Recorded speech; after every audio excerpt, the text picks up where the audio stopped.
Hello dear students, तो last class में हमने देखा था कि पॉइंट ग्रुप्स किस तरह से हम कैलकुलेट करते हैं। ठीक है, तो इस क्लास में हम नेक्स्ट कुछ क्वेश्चन के साथ आए हैं, तो जिसमें हम देखेंगे कि जो आपका N2F2 है, इसमें इस मॉलिक्यूल का पॉइंट ग्रुप किस तरह से कैलकुलेट करेंगे। ठीक है, तो देखते हैं इस मॉलिक्यूल में। ये मान लो आपकी एक्सिस रिप्रेजेंट कर लो आप। ठीक है, ये आपकी एक्स एक्सिस है, ये जेड है, ये वाई है। वाई आपकी ये वाली एक्सिस है, ये जो आगे को आ रही है। क्लियर, ये एक्स ये वाली डायरेक्शन में, जेड ऊपर को है, वाई आगे को है। क्लियर, तो जब इसको ध्यान से देखेंगे तो इसमें देखो आपके पास C2 कोई दिखाई दे रही है, प्रिंसिपल एक्सिस कोई दिखाई दे रही है। तो जब आप एक प्रिंसिपल एक्सिस यहाँ से डालेंगे ना, यहाँ से प्रिंसिपल एक्सिस क्या होता है? ऐसी एक्सिस जो मॉलिक्यूल में सिमेट्रिकली पास करने से जब वो रोटेट होगा उसके अराउंड, तो एक इक्विवेलेंट ओरिएंटेशन आनी चाहिए, पर वो तो आ नहीं रही, नहीं आ रही ना, क्योंकि जब आप इस मॉलिक्यूल को इसके अराउंड रोटेट करेंगे, इस तरह से पकड़ के ऐसे घुमाएंगे, ये चीज यहाँ पे आ जाएगी, ये वाली चीज यहाँ आ जाएगी। ठीक है, तो ये वाला C2 आपके पास जेड एक्सिस में नहीं है। अब क्या ये वाला C2 होगा? ये भी नहीं है। ये मॉलिक्यूल आपका इस तरह से, जैसे आप इसको पकड़ेंगे, यहाँ से एक्सेस पास की, इसको रोटेट किया, रोटेशन के बाद ये आपका ऊपर चला गया, एटम के प्लेस पे एटम। जो पोर्शन आपको नीचे दिख रहा है वैसा ऊपर नहीं दिखेगा फिर, या जो रोटेशन के बाद जो ऊपर है वो चीज आपको नीचे नहीं दिखाई देगी। तो ये C2 आपका एक्स भी प्रेजेंट नहीं है इसमें। अब देखते हैं क्या C2 वाई आपका प्रेजेंट होगा। एक इमेजिनरी एक्सिस, वाई कौन सी? अब ये वाली एक्सिस है ना, एक इमेजिनरी एक्सिस पास करो, ये वाली एक्सिस ना, मॉलिक्यूल से जब आप इसको पास करेंगे, इसके अराउंड मॉलिक्यूल का रोटेशन करेंगे, तो रोटेशन करने से क्या होगा? डायगोनली ये चेंज हो जाएगा, ये मॉलिक्यूल भी आपका इसके साथ रोटेट हो रहा है। मान लो ये इसके साथ अटैच्ड है, आपने इसको घुमाया, जैसे आप इसको घुमाएंगे ये भी पूरा घूम जाएगा, ये इसके प्लेस पे आएगा और ये इसके प्लेस पे आएगा। ठीक है, तो यहाँ पे मुझे एक C2 दिखाई दे रहा है, C2Y। बाकी ये प्रिंसिपल एक्सिस सिर्फ एक ही दिखाई दे रही है, सब्सिडरी एक्सिस कोई भी नहीं है। तो देखते हैं बाकी क्या चीजें होंगी इसमें। बाकी देखते हैं क्या इसमें आपके पास कोई प्लेन प्रेजेंट है, सिग्मा वी चेक करते हैं। तो ये मॉलिक्यूल है आपका, प्रिंसिपल एक्सिस आपकी ये वाली प्रिंसिपल एक्सिस है। ठीक है, ये वाली आपकी प्रिंसिपल एक्सिस है जो अंदर तक जा रही है। तो अगर आप इसके पैरेलल जो प्लेन डालेंगे वही तो आपका सिग्मा वी होता है। पैरेलल प्लेन जब आप अंदर तक डालेंगे तो क्या ये वाला पोर्शन वैसा दिख रहा है जैसा ये है? बिल्कुल भी नहीं दिख रहा, तो सिग्मा वी भी इसमें प्रेजेंट नहीं है। क्या सिग्मा एच प्रेजेंट होगा? सिग्मा एच देखते हैं, ये आपकी प्रिंसिपल एक्सिस है, प्रिंसिपल एक्सिस में आपका रोटेशन करने से ये इसके प्लेस पे आ रहा है, ये इसके प्लेस पे, प्रिंसिपल एक्सिस तो दिख रही है। प्रिंसिपल एक्सिस के कोई परपेंडिकुलर प्लेन जब आप डालेंगे, ये बोर्ड वाला प्लेन जब डालेंगे, तो उससे क्या है, जो मॉलिक्यूल आपका आधा आगे को कट रहा है वैसा ही सिमिलर बैक साइड भी कटेगा। तो यहाँ से पता चला सिग्मा सिग्मा एच तो प्रेजेंट है, तो इसका पॉइंट ग्रुप हो गया आपका C2H। क्लियर, अब देखो इस मॉलिक्यूल में चेक करते हैं इसका पॉइंट ग्रुप क्या होगा। जैसे आप इसको ध्यान से देखेंगे तो इसमें आप प्रिंसिपल एक्सिस फाइंड आउट करने की कोशिश करो। जैसे ही आप मॉलिक्यूल को मॉलिक्यूल में यहाँ से इमेजिनरी एक्सिस पास करेंगे, फिर इस एक्सिस के अराउंड रोटेशन से मॉलिक्यूल को रोटेट करना स्टार्ट करेंगे। आपने एक एक्सिस ली, तार ली, उसके अराउंड इसको घुमा दिया, ये इसके प्लेस पे आएगा, ये इसके प्लेस पे। ठीक है, ये इसके प्लेस पे, सारा का सारा एक दूसरे से रोटेट हो जाएगा। ये वाला C2 तो मुझे डेफिनेटली दिखाई दे रहा है, जो C2Z है ये वाला। ठीक है, क्या ये वाला C2 है? ये तो बिल्कुल भी नहीं है। इमेजिनरी एक्सिस जो आपने ये ली, जब आपने इसको इस तरह से पकड़ा, रोटेट किया, ये वाली चीज जो नीचे दिख रही है वो आपको ऊपर दिखाई देगी, ये वाला C2 तो नहीं है। अब देखो ये वाला C2 है, C2Y वाला। जब आपने मॉलिक्यूल को इस तरह से देखा, तो जब आप इसको इस तरह से रोटेट करेंगे ना, रोटेशन से क्या होगा, जो ये वाली चीज है ये आपकी डायगोनली चेंज हो जाएगी। ये वाली चीज रोटेशन के बाद 180 डिग्री के रोटेशन के बाद यहाँ चली जाएगी, और ये वाली चीज यहाँ चली जाएगी।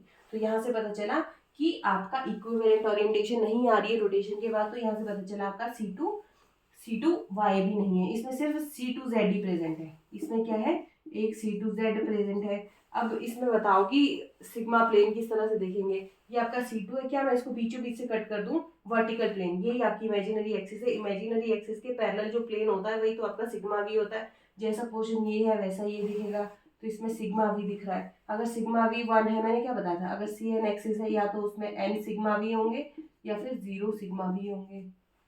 तो अगर CN है, अगर आपको एक भी सिग्मा वी दिख गया तो उसमें N सिग्मा वी होंगी। तो अगर आपका प्रिंसिपल एक्सिस C2 है, तो अगर एक सिग्मा वी दिख गया तो इसका मतलब इसमें 2 सिग्मा वी क्लियरली होने वाले हैं। ठीक है, अब देखते हैं सिग्मा H होगा कि नहीं। ये प्रिंसिपल एक्सिस है, प्रिंसिपल एक्सिस के परपेंडिकुलर जो प्लेन है वो ये वाला प्लेन है, ये आप अंदर तक मॉलिक्यूल को काटेंगे, जैसी चीज आपको नीचे को दिखाई देगी है वैसी ऊपर रिफ्लेक्ट नहीं कर रही है, तो सिग्मा एच भी नहीं है, तो इसका पॉइंट ग्रुप क्या होगा C2V। क्लियर। अब आपका एक क्वेश्चन जो आपका CSIR नेट में आया था, शायद 2016-17 में ये क्वेश्चन आया था, ठीक है। तो ये क्वेश्चन बोल रहा था N2F2 के 2 फॉर्म्स हैं जिनके पॉइंट ग्रुप्स आपको बताने हैं, ठीक है। तो दोनों फॉर्म्स वो आपको ड्रॉ करने हैं कि वो दोनों फॉर्म्स कौन से होंगे, तो आपको एक बार N2F2 को खुद ड्रॉ करना पड़ेगा। पहला फॉर्म आपको सिस लिखना पड़ेगा, N2F2 यही तो है, फिर N2F2 को ट्रांसफॉर्म में लिखना पड़ेगा, ठीक है। तो उसके बाद उसका पॉइंट ग्रुप निकालना पड़ेगा, फिर आपको आंसर में वो चीज बतानी पड़ेगी, ये आंसर है, देखो, ठीक है ना।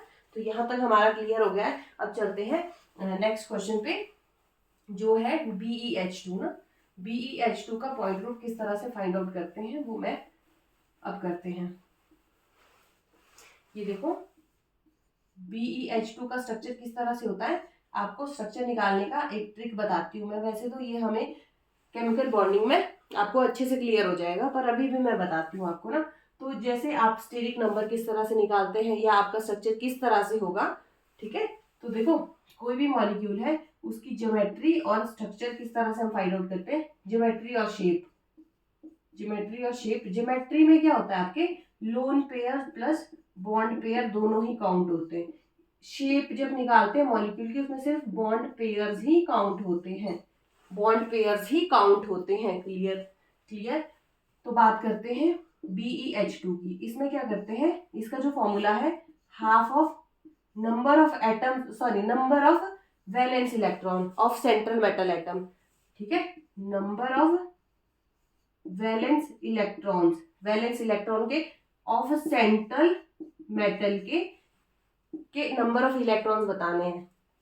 फिर उसमें आपको प्लस करना है नंबर ऑफ सिंगल बॉन्ड, ठीक है। आपके मोनोवैलेंट एटम्स, जो आपके ऐसे एटम्स जो सिर्फ सिंगल बॉन्ड बनाते हैं वो आपको लिखने हैं। क्लियरली क्लियर हो गया ना, अब आपको अच्छे से क्लियर हो गया होगा। तो आप इसको किस तरह से देखो, इसमें जब आप लिखेंगे तो किस तरह से करेंगे, half of steric number find out करना है आपने। हाफ ऑफ, देखो बेरिलियम का बेरिलियम में वैलेंस इलेक्ट्रॉन कितने हैं, बेरिलियम का एटॉमिक नंबर 4 होता है ना, तो 2 ऐसे लिखते हैं ना, 1s2, ये तो आपका वैलेंस शेल है, बाहर वाली शेल 2s2, दो ही इलेक्ट्रॉन है जो वैलेंस शेल में प्रेजेंट है। 2 प्लस मोनोवैलेंट एटम जो सिर्फ एक ही बॉन्ड बनाते हैं, एक बॉन्ड सिर्फ फ्लोरीन आपका, सॉरी हाइड्रोजन आपका सिंगल बॉन्ड ही तो बनाता है, तो कितने हैं ये 2, तो half into 2 + 2 4 is equal to 2, तो स्टेरिक नंबर आपका क्या है 2, ठीक है। अगर स्टेरिक नंबर 2 होता है तो आपकी शेप क्या हो जाती है, शेप आपकी लीनियर हो जाती है, लीनियर, ठीक है। शेप और ज्योमेट्री आपकी लीनियर हो जाती है। क्लियर। तो देखते हैं, इसलिए इसका जो स्ट्रक्चर बना वो किस तरह का बना, बेरिलियम हाइड्रोजन हाइड्रोजन, इस तरह से, ठीक है। इस तरह से इसका स्ट्रक्चर होगा। तो इसका पॉइंट ग्रुप निकालेंगे तो क्या करेंगे, पहले आप यहाँ से एक एक्सिस डालो, तो जब इसके अराउंड रोटेशन करेंगे, जैसे भी आप घुमाएंगे ना, C इंफिनिटी है इसमें, इसको इस तरह से लीनियर मॉलिक्यूल और सिमेट्रिकल मॉलिक्यूल, तो उसको इस तरह से घुमाएंगे। मैंने आपको एक एग्जांपल भी दिया था, पीछे बोला था कोई भी मॉलिक्यूल है लीनियर है और सिमेट्रिकल है तो उसमें आपकी C इंफिनिटी होती है, तो यहाँ से आप जिस भी डिग्री पे उसको रोटेट करेंगे तो C इंफिनिटी प्रेजेंट होगा, तो वो इक्विवेलेंट स्ट्रक्चर ही दे देगा एक दूसरे का, ठीक है। क्या आपको C2 दिखाई दे रहा है, बिल्कुल दिखाई दे रहा है, यहाँ से देखो, यहाँ से प्लस C2 भी दिखाई दे रहा है। अब देखो सिग्मा भी दिखाई दे रहा है, ये इंफिनिटी है, इसके पैरेलल प्लेन ये दिखाई दे रहा है, इसको सेंटर से मैं कट कर दूंगी, या इस प्लेन से आधा जितना आगे को आएगा उतना कट के पीछे को भी चला जाएगा, तो इसमें सिग्मा भी दिखाई दे रहा है, वो भी इंफिनिटी है।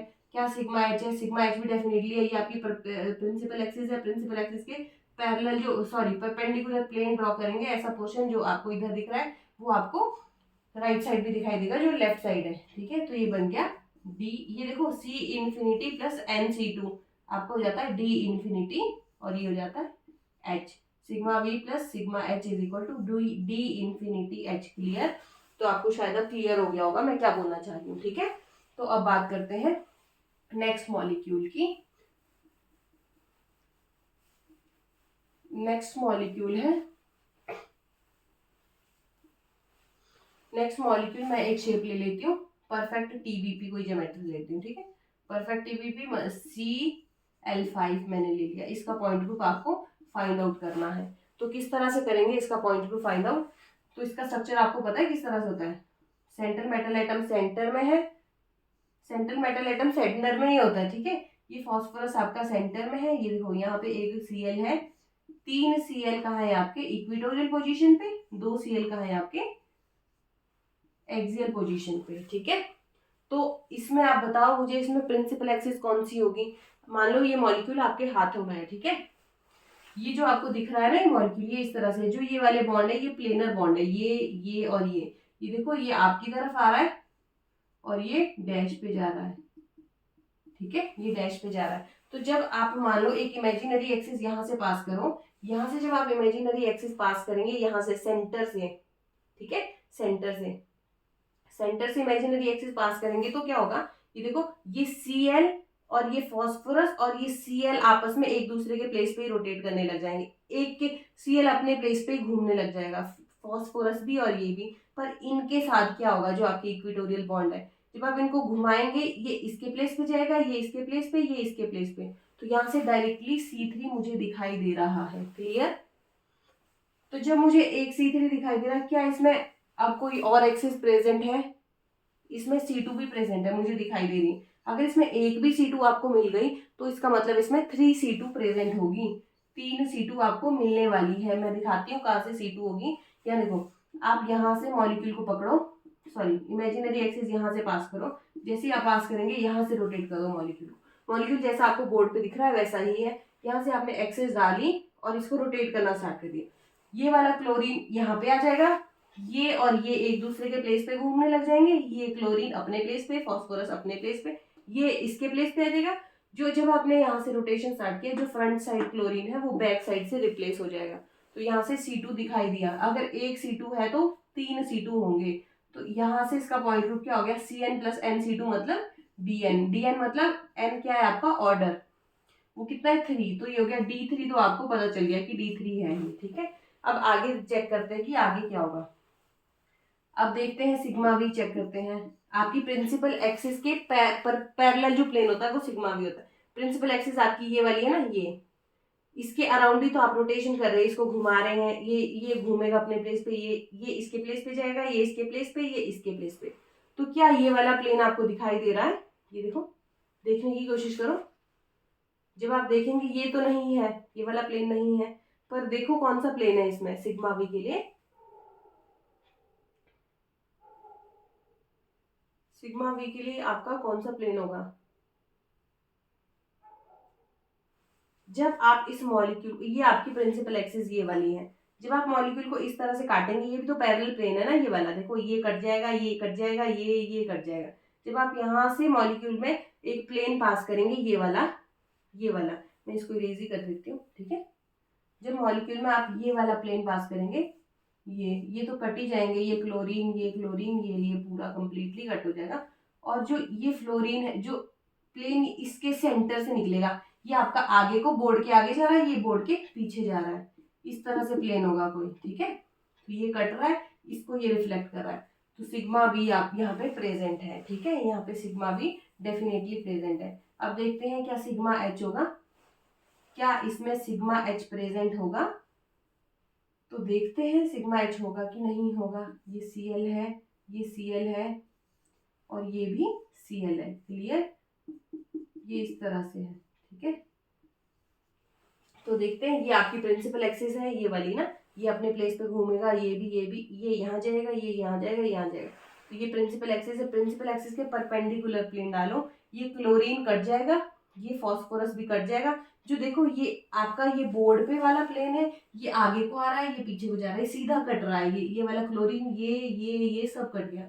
नीचे वाले Cl को ऊपर वाले Cl ने रिफ्लेक्ट कर दिया। तो यहाँ से पता चला सिग्मा एच भी आपका प्रेजेंट है। तो ये क्या हो गया, सिग्मा वी और सिग्मा एच को हम कंबाइनली क्या लिखते हैं, एच, ठीक है। तो यहाँ से पता चला पॉइंट ग्रुप आपका क्या हो गया, D3H, क्लियर हो गया ना। अब बात करते हैं नेक्स्ट मॉलिक्यूल की, मैं इसको इरेज कर देती हूँ, ठीक है। तो नेक्स्ट मॉलिक्यूल मान लो मैं इसके डेरिवेटिव्स की ही बात करती हूँ कि इसके डेरिवेटिव्स के पॉइंट ग्रुप किस तरह से हम फाइंड आउट करेंगे। तो हम बात करते हैं, सेंटर में कोई सेंट्रल एटम है, कोई मैं मेटल ही लिख लेती हूँ, ठीक है, आपको कुछ भी एग्जाम में दे सकते हैं। ये x है, ये आपका y है, ये y है, ये y है और ये भी y है। इसका पॉइंट ग्रुप निकालते हैं। किस तरह से निकालेंगे, तो इसमें क्या देखो, अब C3 एक्सिस प्रेजेंट होने वाली है, इसमें सिर्फ एक डिफरेंट है, एक डिफरेंट एटम है, बाकी पिछले वाले में क्या था, PCl5, जो आपके साइड एटम्स थे वो सारे सिमिलर थे, यहाँ पे सिर्फ एक का रिप्लेसमेंट हुआ है। तो देखो क्या इसमें C3 एक्सिस है, जब आपने इमेजिनरी एक्सिस यहाँ से पास किया तो इसके देखो x के प्लेस पे, x जो है y के प्लेस पे जा रहा है, y ये वाले y के प्लेस पे, ये वाला y इस x के प्लेस पे जा रहा है, एटम के प्लेस पे एटम तो नहीं आ रहा ना, तो यहाँ से पता चला कि इसमें C3 प्रेजेंट नहीं होगा। अब देखते हैं C2 प्रेजेंट है, चेक करो, मुझे C2 डायरेक्टली दिख रहा है। अगर आपने मॉलिक्यूल को इस तरह से पकड़ा, ये आपकी तरफ आ रहा है और ये डैश पे है, ठीक है। आपने मॉलिक्यूल को इस तरह से, जो प्लेनर मॉलिक्यूल है, आपने इमेजिनरी एक्सिस यहाँ से पास किया, यहाँ से, ठीक है, बोर्ड वाले प्लेन में। तो जब आपने यहाँ से इमेजिनरी एक्सिस पास किया तो इसको रोटेट करना स्टार्ट कर दिया, एक्स अपने प्लेस पे घूमेगा, एम भी अपने प्लेस पे, और जो ये वाला वाई, ये वाला वाई, ये एक दूसरे के प्लेस पे आ जाएंगे, और ये वाला वाई और ये वाला वाई एक दूसरे के प्लेस पे आ जाएंगे। तो यहाँ से पता चला C2Y प्रेजेंट है। आपको कोई और C2 दिखाई दे रहा है, इसमें कोई और C2 नहीं है, इसमें सिर्फ एक ही C2 है। अब देखते हैं क्या इसमें सिग्मा V होगा। आपकी ये प्रिंसिपल एक्सिस है, प्रिंसिपल एक्सिस के पैरेलल कोई प्लेन दिखाई दे रहा है, ये प्रिंसिपल एक्सिस है, प्रिंसिपल एक्सिस के पैरेलल ये वाला प्लेन देखो, ये कट जाएगा, ये कट जाएगा, और ये y आगे वाला पीछे वाला कट जाएगा, जैसा पोर्शन आपको आगे नीचे दिख रहा है वैसा ही ऊपर दिखेगा। सिग्मा V प्रेजेंट है। क्या सिग्मा H है, ये आपकी प्रिंसिपल एक्सिस है, प्रिंसिपल एक्सिस के परपेंडिकुलर प्लेन लगाओ, क्या जैसा पोर्शन आपको राइट साइड दिख रहा है वैसा लेफ्ट पे तो नहीं है, तो सिग्मा H इसमें प्रेजेंट नहीं है। तो इसका पॉइंट ग्रुप क्या हो जाएगा, C2V। क्लियर, इसका पॉइंट ग्रुप है C2V। अब एक और डेरिवेटिव की बात करते हैं। अभी तक एक मोनोवैलेंट, जो आपने एक Cl को रिप्लेस किया, ठीक है, इसका एग्जाम्पल हो सकता है PCl4F। अब करते हैं PCl3F2 की बात। तो इसका स्ट्रक्चर किस तरह से होगा, मान लो आपको स्ट्रक्चर ड्रॉ करके ही दे दिया है, मान लो इस तरह से आपका स्ट्रक्चर है, ये Cl Cl Cl fluorine and fluorine, ये आपको मान लो स्ट्रक्चर इस तरह से दिया है। बाकी तो आपको अब इसमें बेंट रूल लगाना पड़ेगा, फिर स्ट्रक्चर निकालना पड़ेगा केमिकल बॉन्डिंग के अकॉर्डिंग। पहले आपका केमिकल बॉन्डिंग क्लियर होना चाहिए, फिर आपका स्ट्रक्चर बनेगा, ठीक है। तो देखते हैं कि किस तरह से बनेगा। तो इसमें देखो, आप मॉलिक्यूल में इमेजिनरी एक्सिस डालो, C3 दिखाई दे रहा है, बिल्कुल दिखाई दे रहा है, यहाँ से मॉलिक्यूल को रोटेट करो, ये इसके प्लेस पे जा रहा है, ये इसके प्लेस पे, ये इसके प्लेस पे, C3 डेफिनेटली प्रेजेंट है। क्या C2 है, ये वाला देखो, अगर आप यहाँ से C2 लगाएंगे तो C2 भी है। ये देखो मैंने क्या बोला था, C2 हम कौन से देखते हैं, C2 हम वो वाले देखेंगे जो सब्सिडरी एक्सिस में C2 वो होंगे जो परपेंडिकुलर टू प्रिंसिपल एक्सिस होंगे, वो हर केस में होगा, ऊपर भी वैसे ही था। C3 जब हमने लगाया तो ये वाली C3 थी आपकी, ये इसके प्लेस पे, ये इसके प्लेस पे, ये इसके प्लेस पे। जब आपने C2 लगाई इमेजिनरी एक्सिस ये वाली, तो देखो ये एक्सिस इसके परपेंडिकुलर है ना, ये वाली C2 इसके परपेंडिकुलर ये वाली C2 है। तो जब आपने ये वाली C2 लगाई, ये अपने प्लेस पे घूमने लग गया, ये इसके प्लेस पे आ गया, ये Cl इसके प्लेस पे आ गया, तो यहाँ से C2 हमें दिखाई दे रही है। अगर एक C2 है तो इसमें डेफिनेटली 3 C2 मिलने वाली है। अब देखते हैं क्या इसमें सिग्मा V है, ये आपकी प्रिंसिपल एक्सिस है, प्रिंसिपल एक्सिस है ना ये वाली, तो प्रिंसिपल एक्सिस के पैरेलल प्लेन दिखाई दे रहा है, मुझे तो बिल्कुल दिखाई दे रहा है। ये देखो ये प्लेन में ही कट रहे हैं, जैसा पोर्शन आगे दिखेगा वैसा ही आपको बैक साइड दिखेगा। ये कट चुका है, ये देखो सेंटर से प्लेन कटेगा तो आगे वाला फ्लोरीन पीछे वाले फ्लोरीन को रिफ्लेक्ट करेगा। ये तो आपका प्लेनर बॉन्ड है, ये आपका अबव द प्लेन है, ये डैश पे है, ठीक है। तो यहाँ पे सिग्मा V भी दिख रहा है, अगर एक सिग्मा V है तो इसमें 3 सिग्मा V होंगे। क्या सिग्मा H होगा, ये देखो ये आपकी प्रिंसिपल एक्सिस है, प्रिंसिपल एक्सिस के परपेंडिकुलर मैंने प्लेन डाला तो ये सब कुछ कट गया, ये सारा प्लेन में आ गया, ये वाला पोर्शन। तो देखो जैसा पोर्शन आपको नीचे दिख रहा है, क्या ऊपर भी तो वैसे ही दिख रहा है, तो सिग्मा H भी प्रेजेंट है। तो देखो इसका पॉइंट ग्रुप क्या होगा, ये तो बन गया आपका D3 और ये सिग्मा V और सिग्मा H D3H। क्लियर। अब शायद आपको पॉइंट ग्रुप्स निकालने में काफी इजी हो गया है कि शायद आप निकाल पाओगे। अब जो भी जिस तरह का भी आपको क्वेश्चन आए एग्जाम में, आप हर क्वेश्चन को कर पाओगे। ठीक है, अब बात करते हैं नेक्स्ट क्वेश्चन की। आपको मान लो एग्जाम में इस तरह का कोई स्ट्रक्चर दे दिया,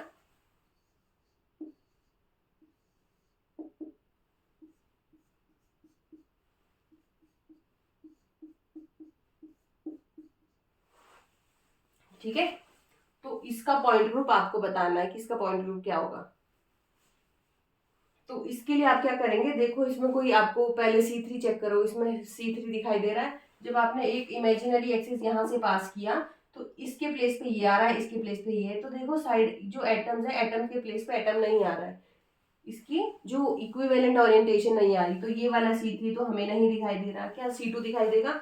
जब आप यहाँ से एक्सिस पास करेंगे, ये वाली एक्सिस, ठीक है, ये वाली एक्सिस पास करेंगे तो इसके अराउंड रोटेशन करेंगे तो ये लोन पेयर अपनी पोजीशन पे रोटेट हो जाएगा और ये SE अपनी पोजीशन पे, और जो ये फ्लोरीन है ये इसकी पोजीशन ले लेगा, और जो ये अबव द प्लेन फ्लोरीन है वो बैक साइड चला जाएगा, बैक साइड जो प्लेन फ्लोरीन है वो आपकी अबव साइड निकल जाएगा। क्लियर? तो यहाँ से पता चला हमारे पास C2 तो डेफिनेटली प्रेजेंट है। तो क्या और C2 इसमें होंगे? और C2 इसमें नहीं है, इसमें सिर्फ एक C2 है। अब देखते हैं सिग्मा भी इसमें है। ये देखो ये आपके प्रिंसिपल एक्सिस है, प्रिंसिपल एक्सिस के पैरेलल कोई प्लेन है, देखो मॉलिक्यूल को मैं इस तरह से कट कर रही हूँ, ये आगे वाला पीछे वाला फ्लोरीन पूरा कट चुका है, ये वाला प्लेन, जैसा पोर्शन नीचे वैसा ही ऊपर दिख रहा है। तो यहाँ से पता चला सिग्मा वी भी प्रेजेंट है। अब देखते हैं सिग्मा एच प्रेजेंट होगा। ये आपकी प्रिंसिपल एक्सिस है, प्रिंसिपल एक्सिस के परपेंडिकुलर ये प्लेन है, तो जैसा पोर्शन ये है वैसा तो ये नहीं आ रहा, तो सिग्मा एच तो इसमें नहीं है, तो इसका पॉइंट ग्रुप आपका C2V हो गया, C2 plus sigma we. Clear? किसी मॉलिक्यूल में अगर CN एक्सिस है या तो उसमें NC2 होते हैं या फिर 0C2 होते हैं। कोई भी आपकी CN कोई भी मॉलिक्यूल है उसमें CN एक्सिस है और उसमें या तो फिर आपका जो सिग्मा वी के रिस्पेक्ट में देखते हैं तो या तो उसमें N सिग्मा वी होंगे या फिर 0 सिग्मा वी होंगे। तो यहाँ पे कितने सिग्मा वी होंगे? 2, अगर C2 आपकी प्रिंसिपल एक्सिस है तो पॉइंट ग्रुप क्या हो गया आपका? C2V। क्लियर? अब शायद आपको क्लियर हो चुका होगा, है ना? अब मैं आपको एक कॉन्सेप्ट बताती हूँ। अगर आपको एग्जाम में कुछ इस तरह से पूछ ले, इसका पॉइंट ग्रुप बताना है, इसका पॉइंट ग्रुप बताना है, तो एक बार तो आपको उसका स्ट्रक्चर ड्रॉ करना पड़ेगा ना। तो मैंने आपको क्या बोला था, स्ट्रक्चर ड्रॉ करने के लिए क्या फॉर्मूला है? स्टेरिक नंबर निकालते हैं। ठीक है, स्टेरिक नंबर कैसे निकालते हैं? Half of number of valence electron of central atom. Central atom ये है, इसके वैलेंस इलेक्ट्रॉन कितने हैं? 4, प्लस मोनोवैलेंट एटम कितने हैं जो सिंगल बॉन्ड बनाते हैं? फ्लोरीन सिंगल बॉन्ड बनाता है तो 4 है, तो 4 आएगा। ठीक है, is equal to 4 plus 4, 8 divided by 2 is equal to 4 है। स्टेरिक नंबर 4 आ गया तो ज्योमेट्री क्या होगी? 4 में क्या ज्योमेट्री बनती है आपकी? Tetrahedral type. एक सेकेंड, सॉरी, वैलेंस इलेक्ट्रॉन कितने हैं सल्फर के? सल्फर के जो वैलेंस इलेक्ट्रॉन होते हैं वो 6 होते हैं। ठीक है, थोड़ा सा कंफ्यूजन हो गया था। वैलेंस इलेक्ट्रॉन 6 होते हैं। 6 plus 4 is equal to 10, 10 divided by 2 is equal to 5। ठीक है, तो स्टेरिक नंबर कितना है? 5। अगर स्टेरिक नंबर आपका 5 आ रहा है तो स्टेरिक नंबर 5 में आपके पास ज्योमेट्री वैसे 2 होती है, एक पीवीपी और एक स्क्वायर पिरामिडल। अगर आपको ये चीजें क्लियर करनी है तो आपको केमिकल बॉन्डिंग आपका क्लियर होना चाहिए। ठीक है, इसके बाद हम केमिकल बॉन्डिंग भी क्लियर करेंगे। ये चीज मैं आपको केमिकल बॉन्डिंग में बहुत अच्छे से क्लियर करवा दूंगी। ठीक है ना? तो अब बात करते हैं हम कि स्टेरिक नंबर 5 है तो इसका स्ट्रक्चर टीवीपी होगा। टीवीपी किस तरह का स्ट्रक्चर होता है? सेंटर में आपका मेटल है, कुछ इस तरह का होगा, और जो लोन पेयर है ना आपके, वो आपके इक्विटोरियल पोजीशन पे ज्यादा रहते हैं, तो इसका स्ट्रक्चर कुछ इस तरह का होगा। ये आपकी इक्विटोरियल पोजीशन है। लोन पेयर आपका इक्विटोरियल पोजीशन पे रहता है। ठीक है ना? ये स्टेबल आपकी वो स्टेबल फॉर्म होती है। ठीक है, तो अब आपको इसका पॉइंट ग्रुप निकालना है। तो देखो C2 तो यहाँ दिखाई दे रहा है ना C2। अब देखो क्या और C2 है? C3 तो इसमें डेफिनेटली नहीं है क्योंकि ये इसके प्लेस पे नहीं जा सकता, ये ठीक है, तो C3 नहीं है। C2 तो दिख रहा है, सिग्मा वी भी मुझे दिखाई दे रहा है, सिग्मा वी ये आपकी प्रिंसिपल एक्सिस है। प्रिंसिपल एक्सिस के पैरेलल अगर मैं प्लेन डालूं, ये कट जाएगा, ये कट जाएगा, ये मॉलिक्यूल से आपके कट जाएंगे, सॉरी प्लेन से कट जाएंगे। जैसा आगे रिफ्लेक्ट होगा आपको वैसा ही पोर्शन आपको बैक साइड भी रिफ्लेक्ट होने वाला है। ये वाला फ्लोरीन इस फ्लोरीन को रिफ्लेक्ट करेगा, सिग्मा वी भी प्रेजेंट है। क्या सिग्मा एच है, प्रिंसिपल एक्सिस है, परपेंडिकुलर प्लेन तो नहीं है, ये वाला पोर्शन इसके जैसा नहीं है, तो सिग्मा एच भी नहीं है, ये भी C2V हो गया। क्लियर? अब आपको क्लियर हो गया होगा मैं क्या बोलना चाह रही हूँ, ठीक है। अब बात करते हैं नेक्स्ट एग्जाम्पल की। नेक्स्ट एग्जाम्पल है हमारा, लेट सपोज मैंने एग्जाम्पल लिया, ऐसा कोई एग्जाम्पल ले लिया, मान लो नाइट्रोजन, ये तो आपको पता है ये वाला ना, मैं आपको फिर से बताती हूँ दूसरा है।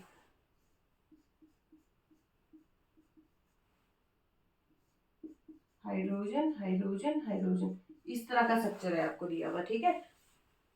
यहाँ मैंने बनाया ये, एक सेकेंड,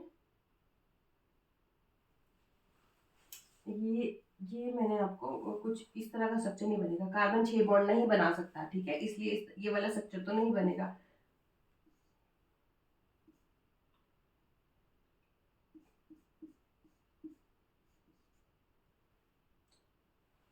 कार्बन के पास हाइड्रोजन, एक सेकेंड,